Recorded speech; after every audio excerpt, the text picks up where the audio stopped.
চলমান রাজনৈতিক সংকটে যুদ্ধাপরাধের বিচার ও জামাত নিষিদ্ধের ইস্যুতে নির্বাচনী রাজনীতি চলছে বলে মন্তব্য করেছেন রাজনৈতিক বিশ্লেষকরা। অবাধ ও সুষ্ঠু নির্বাচনের স্বার্থে গ্রহণযোগ্য মধ্যস্থতাকারীর উপস্থিতিতে দুনেত্রীর সংলাপে বসা জরুরি বলে মনে করেন তারা। অন্যথায় দেশে আবারও 111-এর আশঙ্কা করছেন বিশেষজ্ঞরা। শিবলি চৌধুরী কাজের রিপোর্ট। নির্বাচনী ওয়াদা পূরণে যুদ্ধাপরাধ বিচারের জন্য 2010-এ আন্তর্জাতিক অপরাধ ট্রাইব্যুনাল গঠন করে মহাজোট সরকার। এরপর আটক করা হয় বিএনপি সহ জামাতের শীর্ষ নেতাদের।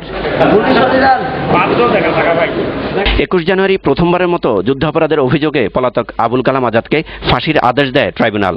আর 5 ফেব্রুয়ারি যাবজ্জীবন রায় দেওয়া হয় জামাত নেতা আব্দুল কাদের মোল্লার। রায়ের বিরুদ্ধে অবস্থান নিয়ে ফাঁসির দাবিতে তৈরি হয় শাহবাগ আন্দোলন, যা পরে জড়িয়ে পড়ে ইসলাম বিরোধী বিতর্কে। 28 ফেব্রুয়ারি মাওলানা সাঈদীর ফাঁসির রায়কে ঘিরে শুরু হয় ইতিহাসের নির্মম ও সংঘাতময় অধ্যায়। হরতাল, পুলিশের গুলি ও সংঘর্ষে ঝরে পড়ে অনেক তাজা প্রাণ। এসব সহিংস ঘটনার নিন্দা জানান 18 দলীয় জোট নেতা ও বিএনপি চেয়ারপারসন বেগম খালেদা জিয়া।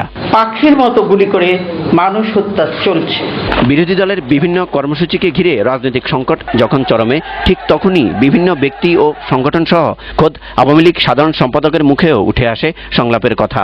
আর বিরোধী দল বলছে সংলাপ হতে হবে তত্ত্বাবধায়ক ইস্যুতে। গৃহযুদ্ধের হুমকি দিয়েছেন। আমরা যে কোনো বিষয় নিয়ে যে কোনো স্থানে আমরা আলোচনা করব। তবে ক্ষমতায় যেতে নিজেদের অবস্থানে অনড় থাকেন দুই নেত্রী। দেশ রক্ষা করবার জন্য, মানুষের জীবন বাঁচানোর জন্য আমাদেরকে সেই ক্ষতি মেনে আমাদের রাস্তায় নামতে হবে। তিনি কিভাবে বলেন যে আরো প্রাণহানি ঘটবে? কার জন্য? ওই যুদ্ধাপরাধীদের রক্ষা করার জন্য।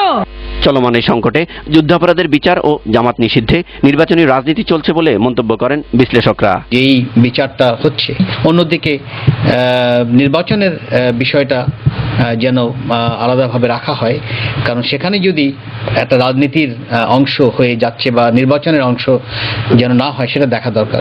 জাতীয় স্বার্থে সংলাপের গুরুত্বের কথাও উঠে আসে। নাকি চুল ছিঁড়াছিঁড়ি করবে না কি করবে? আমার মনে হচ্ছে না যে বেগম খালেদা জিয়া যাবেন। দুই নেত্রীর কখনো সংলাপ হবে না। এই জন্যই যে একজন মধ্যস্থতাকারী না থাকলে পরে সংলাপ হবে না। আন্তর্জাতিক পর্যায়ে দেশের মর্যাদা ধরে রাখতে রাজনৈতিক দলগুলোকে আরও সংযমী হবার পরামর্শ বিশ্লেষকদের। বিচারের গতি যেভাবে শিবলি চৌধুরী কায়েস, দিগন্ত টেলিভিশন।